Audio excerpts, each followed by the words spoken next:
Today's podcast came about because I am on this network to connect podcasters to guests.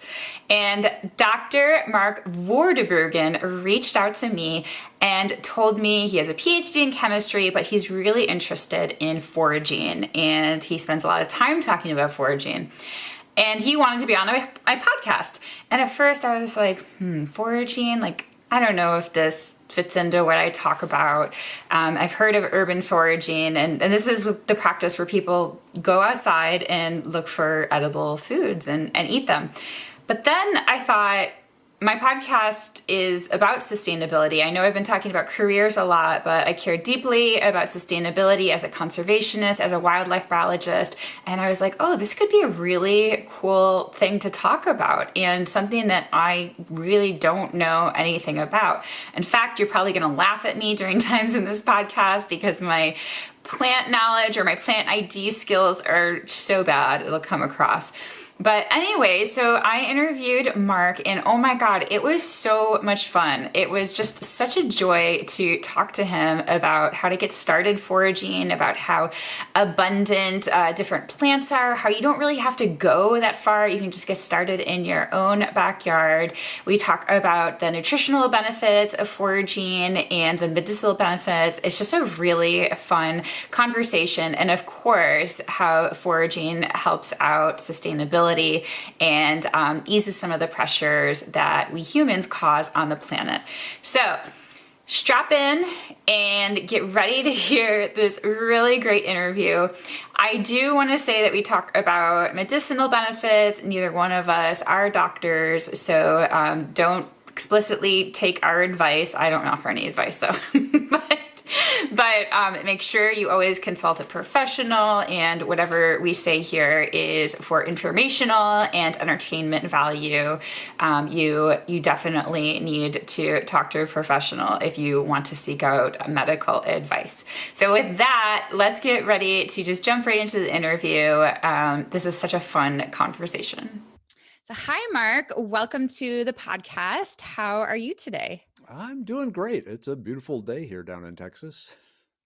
Is it really? Or are you being It sarcastic? is. No, it is Okay. 70 degrees and sunny. The temperature Okay. has increased almost, 72 degrees basically in the last 3 days. So. Yeah, so if you're listening to this later, this is right after Texas had these major storms, and we saw all these photos on the internet of ceiling fans that had like gigantic icicles hanging from them. For the first time since the Ice Age, people actually did ice fishing here. They actually walked out on a frozen pond, cut a hole. I grew up in Minnesota. I left because of the cold weather. It tracked me down. Yeah, I'm from Buffalo, so I hate cold weather too. So you have a very interesting path, I imagine, because you have your PhD and it's in chemistry. Correct. Yes. But now your main objective, or I would say the thing you get most excited about, is foraging. Correct? Correct. Well, first of all, can you explain what foraging is? So I'm a wildlife biologist. We talk about animals foraging. We don't really think of humans foraging. So what is meant by that word, foraging? It's sad that people don't think about humans foraging anymore, because for as long as we're around, the concept of a grocery store is only slightly more than 100 years old. Mm-hmm. Of course, agriculture goes back, about 4,000 to 6,000 years, growing wheat and so forth. But before that, everything we get, you hear the hunter-gatherer. You were either hunting animals or you were gathering the plants around you. So foraging basically is still using that gathering skill, gathering the edible and medicinal plants that are all around us. And there are a lot, hundreds and hundreds. So this is completely new to me in terms of, like, I know the concept of it, but I just have no idea like how to do it. I'm guilty of being disconnected from plants. Like I know my mammals, but I'm really bad at plants. So I guess maybe you can talk about what are the benefits of foraging? Like, why would somebody want to start foraging? And I can think of some, but I'll let you get started. Sure. Okay. First off, nutrition. A lot of domesticated plants, part of domesticating them meant we traded off some of their nutritional value to make them have a longer period in their life when they were considered edible, or improving the flavor, or just making harvesting easier. Whereas a lot of wild plants, if you think about it, they're constantly in a war over resources, constantly evolution, battles going on, survival of the fittest. And so the wild plants have a natural vigor to them just through evolution. And part of that vigor is through producing a whole bunch of molecular, molecules in them, compounds that serve the purpose in the plants, like vitamin C. Humans cannot make vitamin C. We cannot store vitamin C, but we need it every day. It's something that's critical for a whole bunch of systems. Plants develop vitamin C to protect them basically from sunburn. If you look into the chemistry of plants, the vitamin C, it basically works. Plants want sunlight, but plants can get too much sunlight, and they use vitamin C to protect themselves from the burning that occurs. We figured out, or somewhere in the primate evolutionary case, and if you're looking at animals, the primates lost the ability to make vitamin C, maybe because it was so easy to get from plants. And again, going back to evolution, if a feature isn't necessarily needed, if it doesn't assist the body, but the body is still doing it, it takes energy that the body could use somewhere else.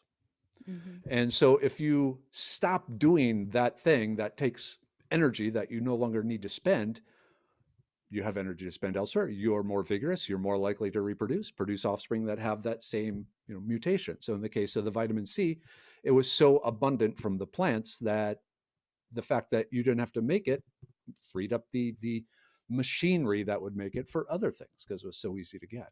So there's all sorts of nutritional, there's all sorts of other molecules like that. But something that people have also forgotten, going back again to the whole evolution of the caveman, is the world that we evolved in is much different than the world now. I like to tell people right now, the world is too flat.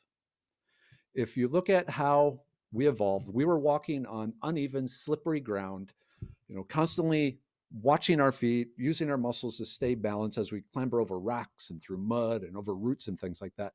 Nowadays, we're walking on flat tile. The Japanese demographics, the country, it's getting very old, so they've put a lot of scientific studies on how can they maintain the health of the elderly people. One of the really interesting things they found was by having them walk on uneven ground. What this does is just uneven ground. Just it didn't uneven, have to be outside. It helps if it's outside. There's a whole nother mental benefit, but by walking on things, your brain is more active because it's adjusting to things. So it's like exercise for your brain. Your sense of balance improves, so you're less likely in a case where you might slip and break a hip, which is almost a death sentence for the elderly. They're less likely to slip and break a hip. Mm-hmm. Awesome. They have improved core muscle strength because as you are walking on that uneven ground, you're constantly adjusting your body. So that sort of thing. Going to the brain, again, when we're outside, all our senses are being stimulated. Our sense of touch, our feet on the ground, the wind across our skin, mm-hmm. the sense we smell. We're constantly analyzing, the caveman part of our brain is constantly analyzing the environment for threats. If you're sitting on a couch, the brain is still doing this. It's still looking. There's a threat somewhere. But that's why we worry so much. We're trying to find the threats. And exactly, there aren't threats in our lives anymore. And even outside there isn't, but at least we're giving the brain that sort of constant stimulation it evolved, to interact with. So I won't say need, but definitely interact with. So the sights, the sounds, the hearing, all that is being triggered. And so again, it's like a workout for your brain. The effects on children with attention deficit disorders have been amazing. You might have seen some of those studies where just 30 minutes off the trail in the woods 3 times a week has like a 90% reduction in the symptoms of attention deficit disorders. Because again, their brain is getting that stimulus. A video game, you're stimulating the eyes, I guess the ears, little pads on your thumbs, that's it. But you're out walking, and as soon as you're walking, you're probably picking up a stick. So you're feeling the stick, you're twirling the stick, you're poking at things, you're doing all this stuff. You're doing what we evolved to do. This sort of boils down to. So yeah, the or I think a lot of people, when they think of going outside, they think of physical benefits like hiking and I don't know, trail running, which of course is obviously helpful to us. But Right. there are all these psychological and mental health benefits. And I'm reading Last Child in the Woods right now. Mm-hmm. I've never read it, but I know a lot about Richard Louv, and I went to the Children and Oh, Nature cool. Network conference a couple of years ago, and it just totally opened my eye to just all these amazing studies about how children especially, but adults too, just benefit from just being outside nature. And Yeah. sometimes it's not even that, it's just looking out windows or having like screensavers that are nature, or desktop that's nature. So yeah, it all has to do with the way that we evolved. So Mm-hmm. one of the ways that I was thinking would be a benefit, and I love all the health benefits. That's something, I don't know if you know that much about me, but I'm Yeah. totally into like all I like read a lot optimal about you. health and Yeah. stuff. So I think it's all tied together too. Like the better that we eat, the better it is for the planet, because those practices are more sustainable. And even if you don't care about like animal rights or animal welfare, again, it boils down to us and how it impacts the environment and our bodies as well. So can we talk about sustainability? So Yes. how does foraging play an impact in more sustainable living? Okay. So, like I said, this is my backyard. Well, 2 weeks ago, but it's a basic suburban lot. It's 30 feet deep by 70 feet wide. I've created in it what's called a permaculture food forest, mostly by just digging up the grass, putting some sticks for birds to land on. The birds land on it, the birds poop. In the bird poop, there are seeds, and then different things grow. And after doing that for about 5 years, the results are pretty amazing. Then you go through and identify the edible plants that have showed up just naturally, and start Oh eating wow, them. that's so cool. So, I can get about 10% of the family's food, family of four, from the backyard. And essentially 10%. anyone can do this no matter where they live. Yep. Wow, that is Imagine, so imagine cool. if everyone produced 10% of their food in their backyard. Now you say, okay, what about people living in apartments and city dwellers and so forth? It becomes a little more complicated, Hmm. uh, because, well, for one thing, there's two sides to that. The first being, are you allowed to harvest plants in parks and so forth? And that is a state by state and even city by city sort of rule. Like here in the state of Texas, it is illegal to harvest plant material from a piece of property without the property owner's permission. These laws go back to the sheep and cattle wars of the 1800s. But I'll tell you right now, no city park is going to give you permission to harvest because A, they don't want people tearing up the park, and B, they put down so much fire ant killer down here that you really don't want to eat Yeah. anything from the park. But some of the states with more foraging friendly laws, California, Minnesota, Wisconsin, New York, have run into problems exactly because foraging has become really popular lately and parks are suffering from it. So, there has to be kind of a happy medium between, foraging on public land and not stripping it bare like hungry locusts. The other Right. side, I mentioned the fire ant poisons. You want to make sure Mhm. if you're harvesting edible plants, you're harvesting them from a safe ecosystem. There aren't, chemicals in the soil. There's a lot of wild plants.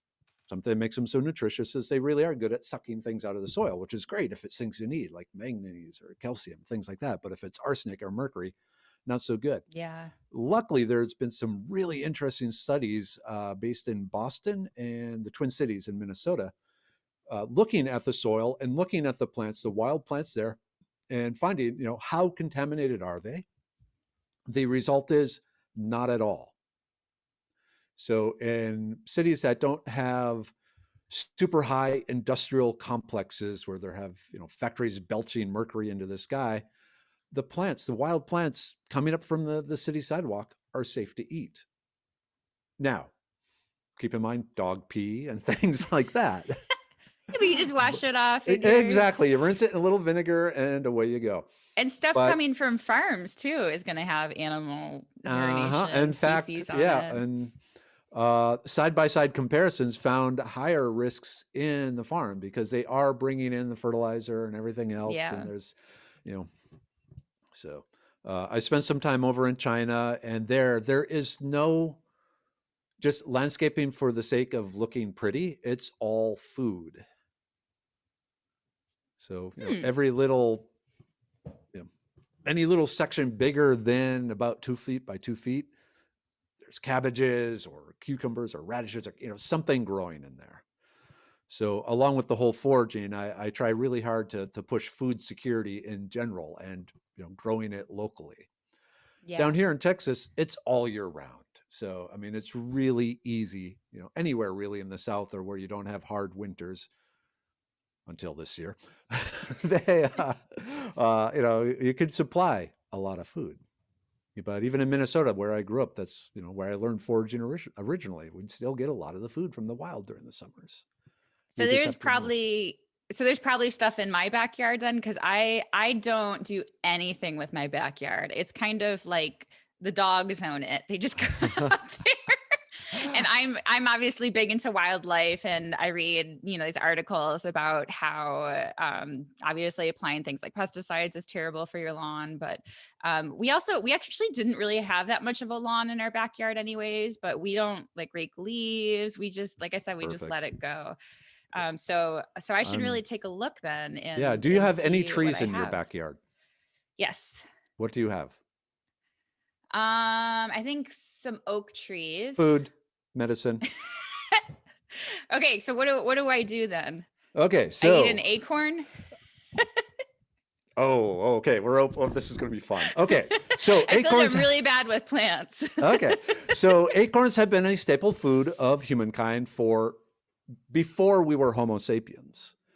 Keep in mind, even before we were Homo sapiens, our pre-Homo sapien ancestors were tool users. They were basketry makers. They had skills. They weren't just mindless brutes. And they figured out that. Well, have you ever tried an acorn? Because they're very bitter. No. So the acorn is loaded with a chemical called tannic acid. Mm-hmm. Tannic acid. If you think the word tanning leather, tannic acid is basically one of the compounds they use to tan leather. Doesn't taste very good, but if I saw you had some tea there. So Yes. if it has the Sensinet, a regular tea in it, that bitterness is due to tannic acid. So Is small that what doses. stains your teeth too? Yeah. At one point I was drinking, because I used to drink coffee, and I found out that was actually making me really fatigued. So I switched to tea, and my teeth started to get like yellow and brown. I was like, oh my gosh, this is like horrible. So I had to cut back on my tea a lot. But the tannic acid is very water soluble. So the early proto-humans, and humans continue the tradition, soaking the crushed up acorns in running water. So think about it, the same way you make coffee, except they would put a bag of crushed up acorns in a stream with running water. You can't just boil them. You need the water to be flushing over them to take the tannic acid away. But then just after a day or two, what you're left with is a nugget that is loaded with some protein, fats, oils, and starch. The really interesting thing about acorns is they actually have, pound for pound, more starch content in them than grain. This is very unusual. For no other nut has that much starch. But starch is calories, calories is life. So once you do that, once you get the tannic acid leached out, you can grind it up and make a flour out of it. Now it will be a gluten-free flour, so you can't make the raised breads, but it makes good gravy. Gluten-free, so that's good for me. There you go. Yeah, so you got gluten-free in your backyard. But the other thing, if you have starch and you have some sort of maltose enzyme and you have wild yeast, you have the makings of alcohol. So acorn beer was a very common way of consuming the acorns. So. Oh, fun. My husband, in Missouri, he brewed a lot of beer. He hasn't brewed any here, but I should encourage him to make some acorn beer. Look it up. So that would be gluten-free then Still too. gluten-free. Yeah, gluten-free beer. Cool. And if you start digging into it, you will realize the acorn beer is what saved the Pilgrims. From boredom? No, because joking. Maybe. But back then the water wasn't safe to drink. Yeah. but beer was, because it was, processed and heated and so forth. The reason the Pilgrims were dropped off at Plymouth Rock rather than farther south like they were supposed to is because the sailors were running out of the beer that they had stored to drink, and said, we don't have enough beer, you're off here.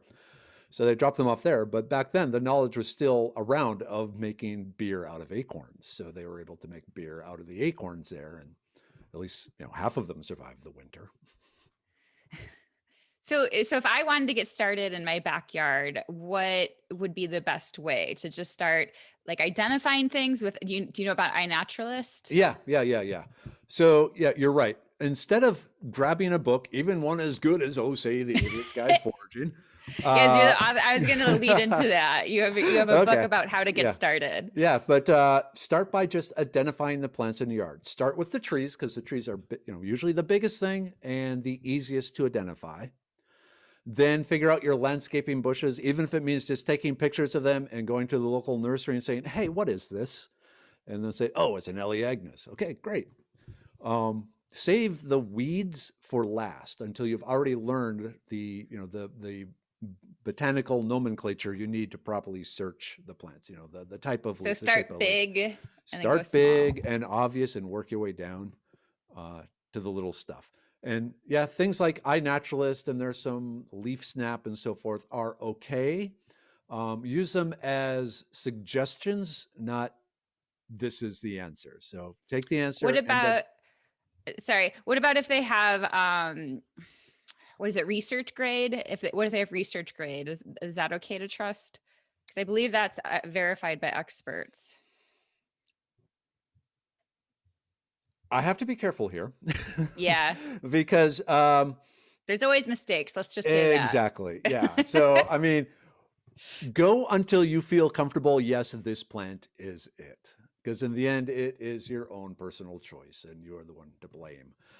Something that is recommended is before you eat a plant for the first time, well, first have it, ideally, you should be able to identify it just by seeing it. So yeah, go ahead and identify it in your yard and compare it to the iNaturalist and the different books and so forth. But generally, you want to watch its entire life cycle to really see that it is the plant. At different seasons, you want to make sure it's still doing what the plant is doing. But then before you finally do eat it, take pictures of the specific plant you are about to eat. Keep a little bit of it, put it in a baggie with a note card with what you think it is and where you found it, and just keep that there ready in your refrigerator. So if you have some sort of issue, either you still screwed up, or just like any other foods, there is a possibility of allergic reaction. If you have to seek medical aid for some reason, you can say, this is the plant I ate.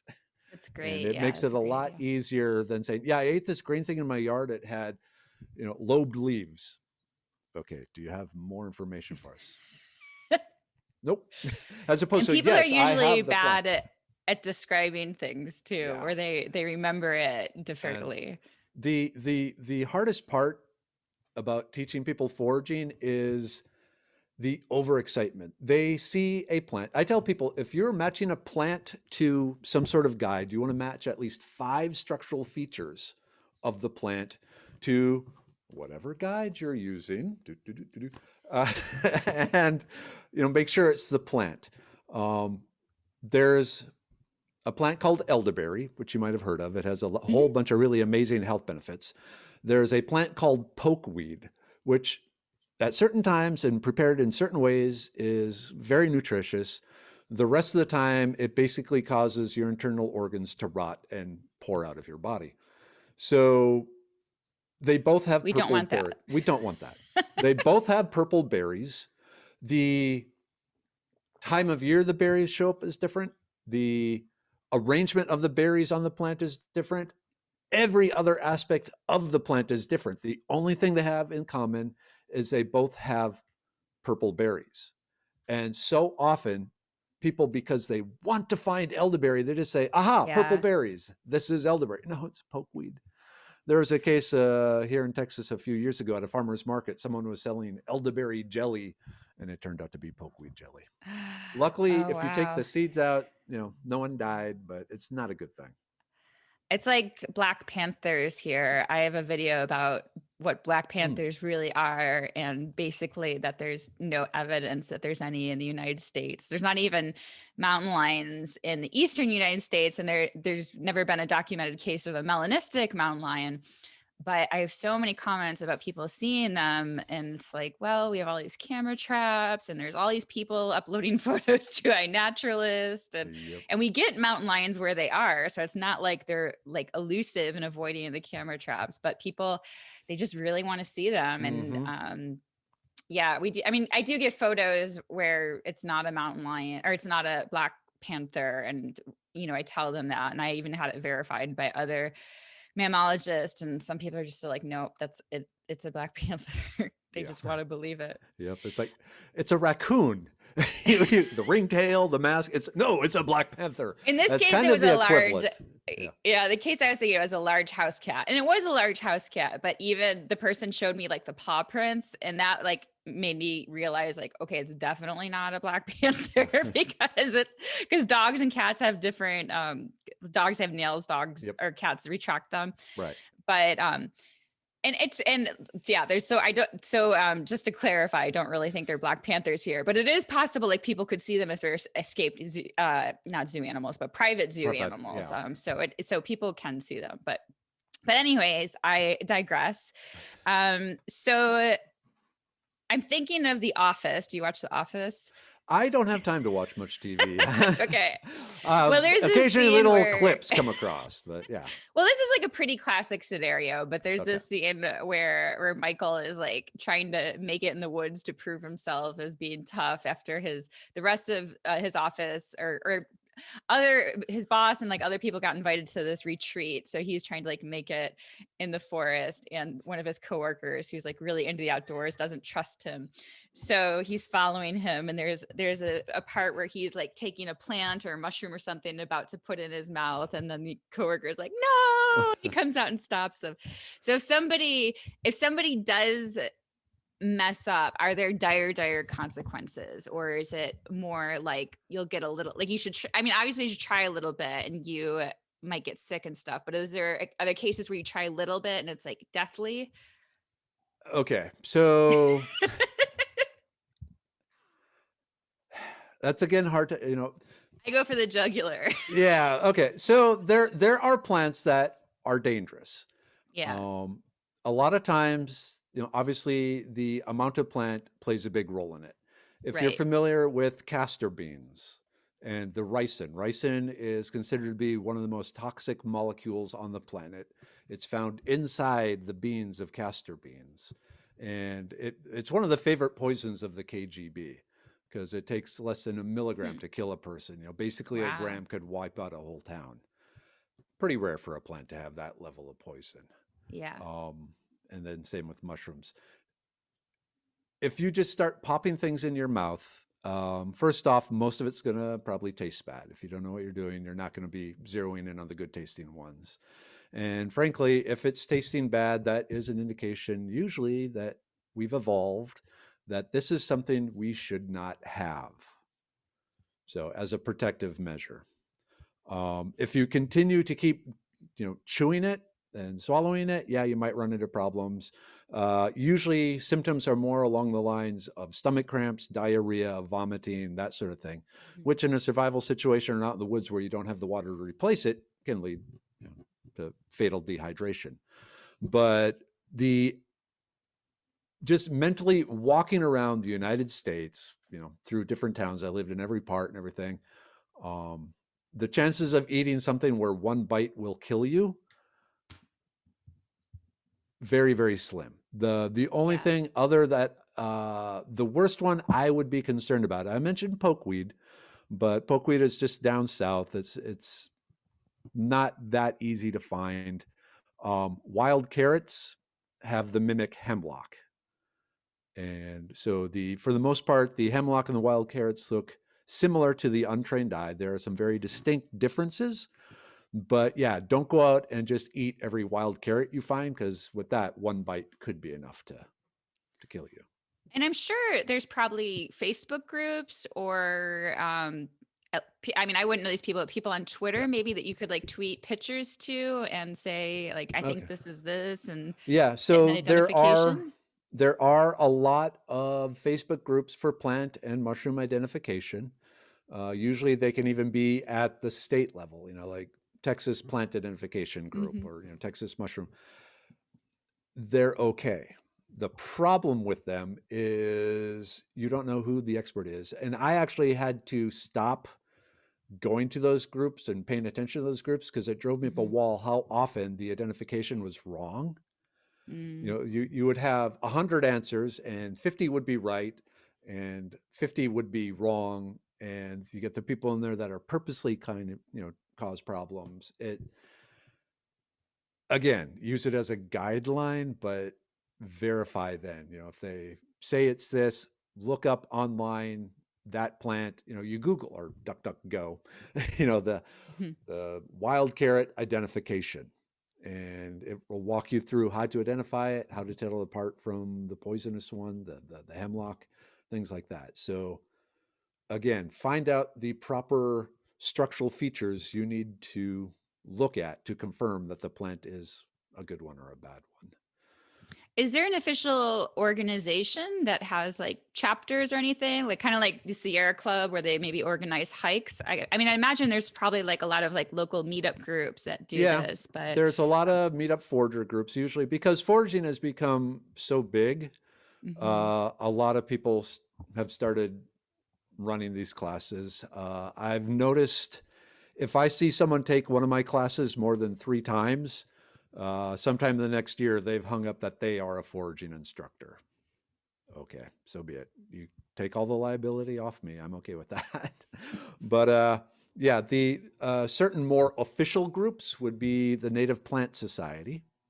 Mhm. So they have chapters, every state, and in bigger states, they'll usually have multiple chapters. Master gardeners, master naturalist Mhm. groups, those are other pretty good resources for plant information. A number of universities, like here in Texas at the Sam Houston University, they have a world renowned mushroom uh, researcher, and he does mushroom walks several times a year where you go out, you spend the morning. He says, okay, here's some, baskets. Go out and bring every mushroom you can find back to me. Here's how you properly harvest it. And then they spend the afternoon going through and identifying each of the mushrooms. So Oh, to cool. help the person learn, yeah. So it's a long class. It's a full day of tromping around and then learning about mushrooms. But if you're interested in mushrooms, it's a great way of doing it. But yeah, go online and seek out what plant identification Mhm. groups are around you, what foraging groups are around you. I And mean, so pretty for much. your classes, oh, sorry, go ahead. Oh, I mean, pretty much every state has more than one foraging instructor available. So you might have to drive an hour or two, uh, Hmm. but it's worth it. And for your classes, are they only in-person classes or do you do anything online virtually? So I do both. I have the in-person classes. If you go to foragingtexas.com, upcoming classes, it lists all the plant walkabout classes. But I also do a lot of online presentations.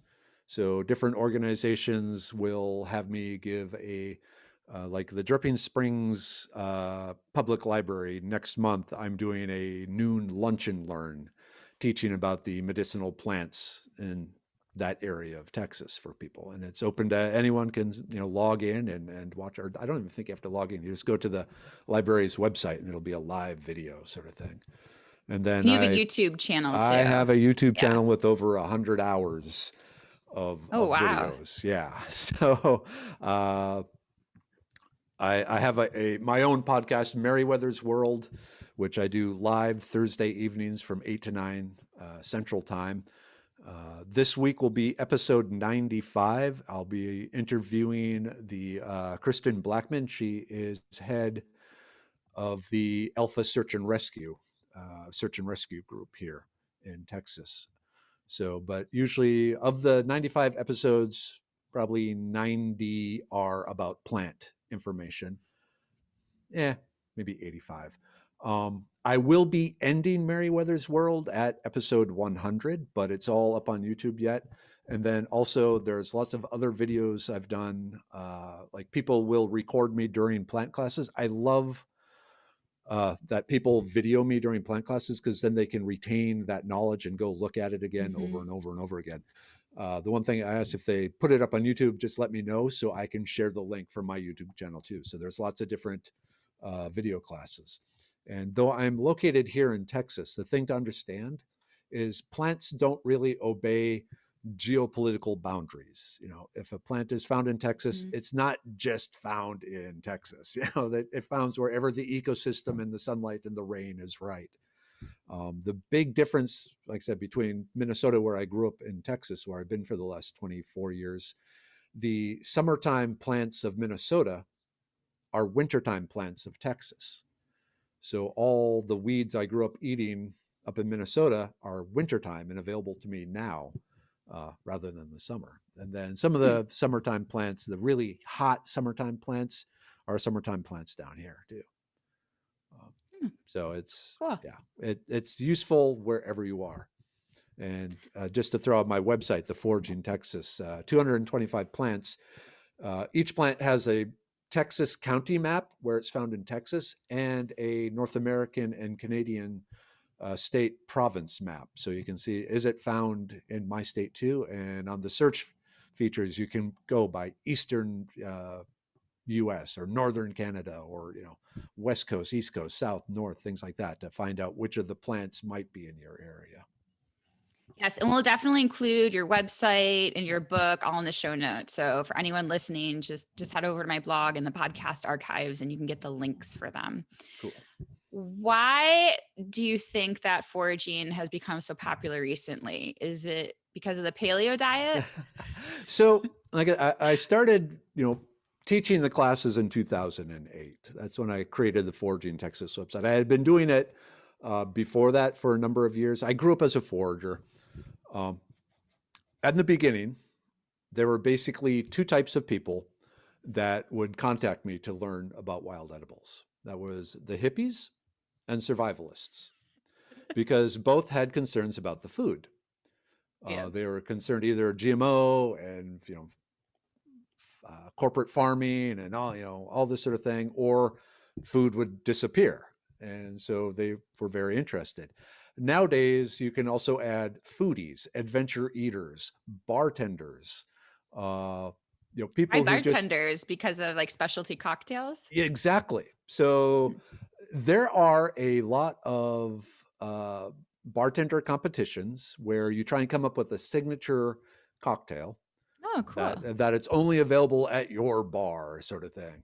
And usually it's using very, very local ingredients. And so kind of an only here, only now sort of cocktail.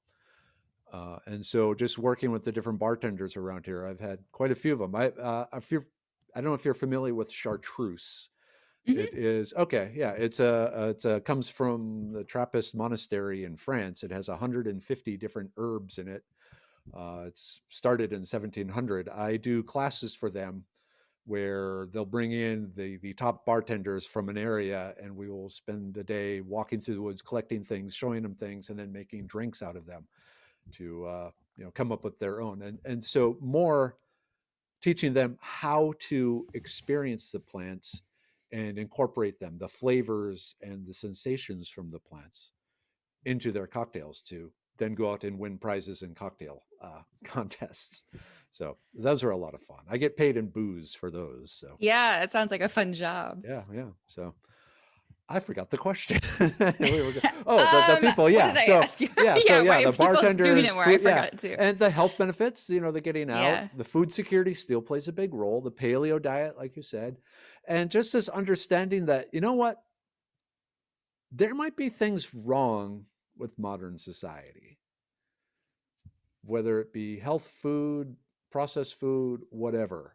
There's this desire to reconnect with nature.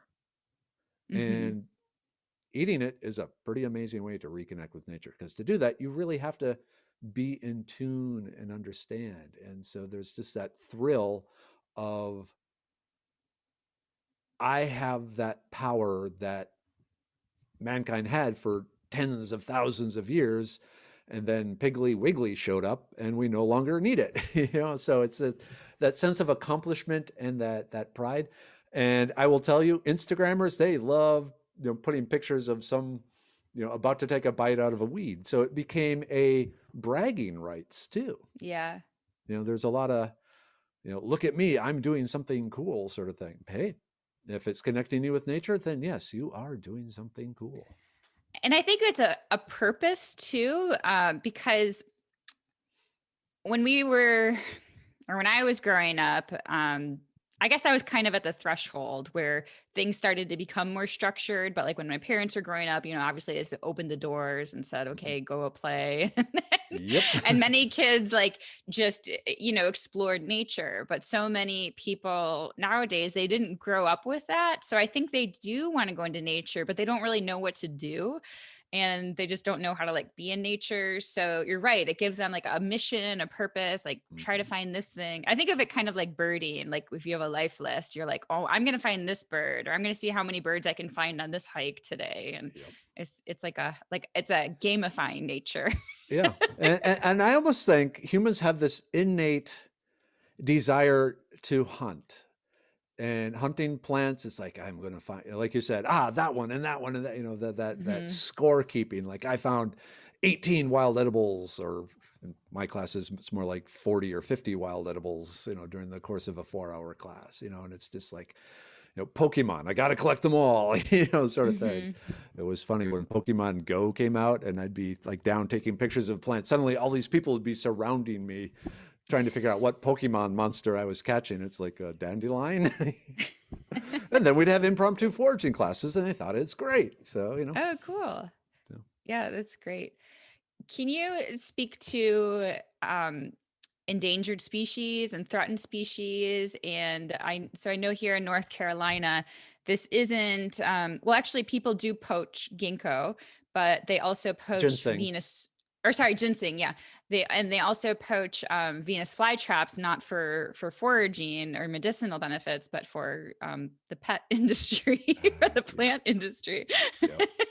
Yeah. So can you talk about like how people not contribute to those practices, obviously, avoid endangered species? And down here, the big thing that is rustled is echinacea. It grows wild in the ditches along here. And because of its amazing health benefits, generally found in the root, it's dug up. So again, I'm going to reference back to Foraging Texas, the website. And on there, 225 plants, and one key bit of information for each one is abundance code. Is it invasive? Is it plentiful? Is it uncommon? Is it common, uncommon, rare, or endangered? And that determines how much you can take of it. I say, like with invasive, you need 2 cups of the leaves for a salad or something. Pick those 2 cups and then keep going until your fingers bleed. In the middle of the night, leave bags of the leaves on neighbors' doorsteps and do the zucchini trick. We called it in Minnesota. You wake up in the morning, there'd be 3 bags of zucchini on your doorstep from loving neighbors. So take it all. Plentiful, a lot of weeds fall in that. You can take 50% of the weeds and God will have restocked the shelves next week. Not a problem there. The common, that's when you start dialing it back, because common, it could be a weed that's really plentiful, but it's also very tasty, very easy to identify. So a lot of beginning foragers will be after it, or even experienced foragers. So with common, you dial it back to about 20% of the colony. The uncommon, 10%. The rare, as I get a selfie with it, wait until the zombies come and we're in a post-apocalyptic world, then go ahead and eat it. And then I have some endangered plants on there. And people, why do you have endangered plants on there? Well, like I said, I've been doing this since 2008, and I've taught a lot of people to go out and look at plants in the wild. And so if they're looking for the endangered plants, not to eat them, I tell them in the classes and I tell them on the website, this is here. So if you find it, let me know. Because we have, I'm in contact with biologists and they want to know where these endangered plants are, if there's some colony of them that they weren't aware of. And again, in the 13 years I've been doing this, we found 2 new colonies of some endangered plants. And so it's like, cool. So by foraging and being out looking for plants, if you know not just the good edible plants, but also the rare endangered plants, you can keep an eye out for those and see where they are. And if you find some, contact your state biologist or someone, and say, hey, or the Rare Plant Society or the Native Plant Society of your state. And did you know there's this orchid here in this little county? It's not on any of the maps, but I'm pretty sure it is this plant. So, Yeah, absolutely. And then you can help conservation as well. And just for those who don't know what invasive means, it's basically a non-native species. And oftentimes when we talk about invasive species, they proliferate and to such an extent that they harm the ecosystem in some way. So that's why you mentioned to take it out by its roots. And there's, I mean, depending on the species, but there's large scale extermination practices to try to get rid of both plants and animals that negatively impact the ecosystem.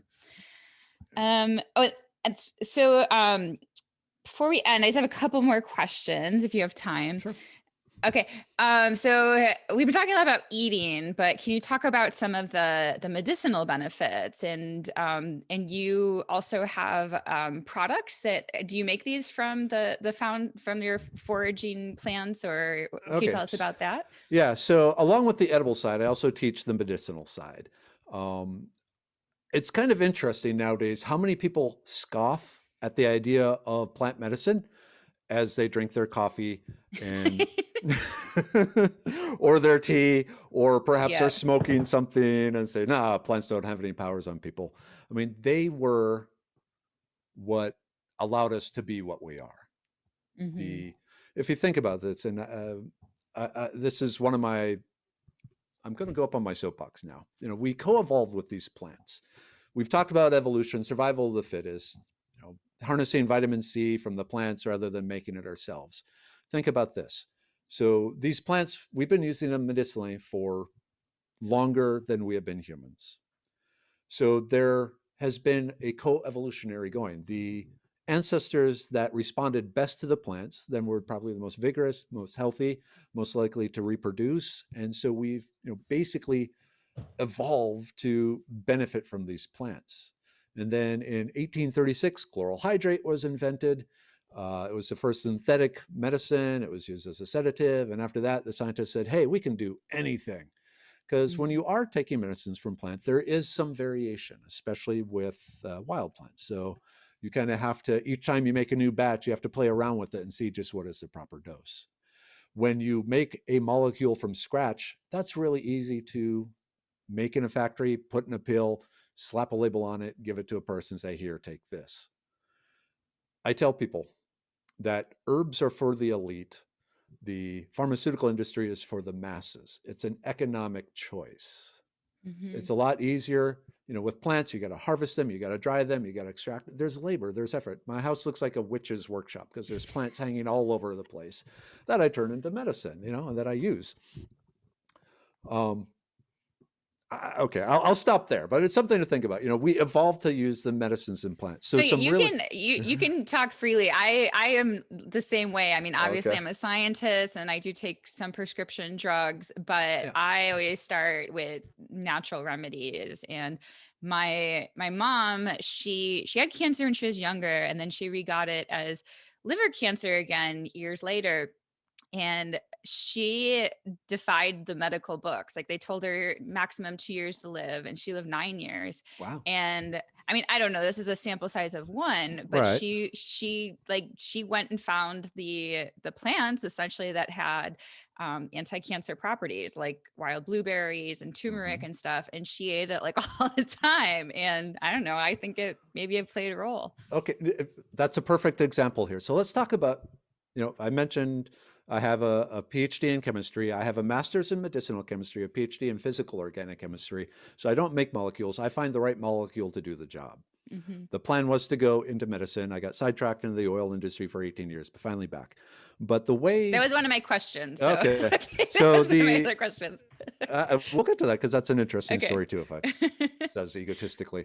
The way a lot of pharmaceutical scientists look for new molecules is they study a culture because a specific culture will have a specific diet.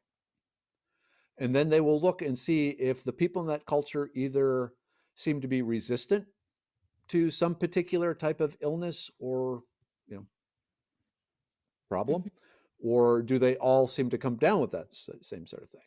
So a number of years ago, researchers were looking at the diet of the people in the Southwest and just saying, what's going on? Is there anything here going on? Because they noticed that cancer is almost non-existent in the Southwest, other than some skin cancer. But for the most part, the normal, Mhm. like you mentioned, liver cancer, colon cancer, breast cancer, cervical cancer, those things, the incidences are extremely low. And it's not just a effect due to the natives of the area. People that move in, first, second, third generation people, develop that Hmm. same resistance. And so they're looking, okay, what's going on here? Years of study tracked it down to prickly pear cactus. Hmm. The inclusion, they eat a lot of prickly pear cactus, the pads and the fruit. And it turns out there are some very strong cancer preventative compounds in the prickly pear. The study they were doing, so they collected a number of people to, there are certain cancers that, okay, you remove it surgically, but it has a tendency to grow back. Mhm. And so they took them as okay, these are the people we're going to test them on. Half get the placebo, half get the prickly pear cactus. We're going to go 18 months and see if there's any difference in the rate of cancer. Excuse me. After about 12 months, they stopped the study. They said, this is immoral to keep going. The difference in returning cancer was so huge between the people getting the placebo and the people getting the actual prickly pear cactus that the scientists themselves felt, I can't, do this. Everyone should have prickly pear in their cactus 3 times, or prickly pear cactus in their diet 3 times a week. So that's Wow. something I've done, is just, you Huh. can buy the jars of prickly pear cactus strips. They taste kind of like green beans. Throw them in a green bean casserole, throw them in your scrambled eggs, things like that. Eat a good healthy dose 3 times a week, and it greatly reduces your chance of cancer. Wow. I'll have to look So into that. yeah. What about, do you know anything that's good for restless leg? I have restless leg syndrome. It's Ah, gotten that pretty bad over the past few years. that one is tricky because there are nerves and so forth. One thing, I need my sign. So these statements have not been certified by the FDA and are for entertainment purposes only. Blah blah blah blah blah. Lion's mane mushroom. So the restless leg, it's a kind of a nerve and brain interface thing going on that things are out of whack. And so the lion's mane mushroom has a number of different properties. One of the really cool proven ones is that it increases the number of neural connections in the brain. It actually grows connections Mm. between the brain cells. And so it that has a number of different effects on everything from mood and recall, alertness, random movements. So in my family, we genetically pass down, there's a thing called benign tremors Mm. where you kind of shake a little. And normally I take a beta blocker to control that. But I found with the lion's mane, I don't need that. My shaking, again, this is, one person, but Yeah. but it seems to help. And again, I have to be very careful with what I say, because as a seller of things like, the brain pill with lion's mane and a few other things in there, I can't make claims about it. I can Yeah. I point can read out a what, disclaimer before yeah. before we hear I this mean, I podcast. can give Yeah. you study after study, scientific journal published peer review article about all the benefits that these plants have and the formulas and so forth. But yeah, so So try why that. did you start your medicine man plant company? And is this like from the stuff that you collect as well, or how did Okay, so no, because the scale that we are yeah, that'd doing, be hard. it's yeah. Hmm. So there are, we found a toll manufacturer in California that has access to all sorts of plants, and they can dry them and blend them and so forth. The formulations are mine. I've developed them based on the scientific research and experience and testing and all this sort of thing. but the capsules are made by a company out in California to collect the plants, dry them, test them. I mean, the third party testing for heavy metals and pesticides and fungicides and Mm-hmm. GMO and all that sort of stuff, bacterial combination. I have some trust issues. And so I make sure everything is tested and then tested again. And, let's just do it one more time and test it. So Mm-hmm. it leads to a little higher price, but that's the goal, is to have the purest stuff out there. And the a lot of plants don't process well. Mm-hmm. And so a lot of dietary supplements will have things like manganese stearate or other chemicals, BHT preservatives, things like that in them. With mine, if you allow me to talk about it a bit, I've tracked down, like, for the preservative, one of the brain pill has, or no, sorry, the liver pill has flaxseed in it. Because the flaxseed, the oils in the flaxseed help make the other plants more bioavailable. But flaxseed spoils really quickly. So I tracked down a extract from rosemary. It is the only certified food preservative that comes from a natural source, not a lab. So things like that. So I'm trying to give you the whole caveman in a capsule sort of thing for the brain, the liver, the immune system, the blood pressure, the libido, things like that. You got to go where the money is. So, Oh, cool. I'll have to check it out.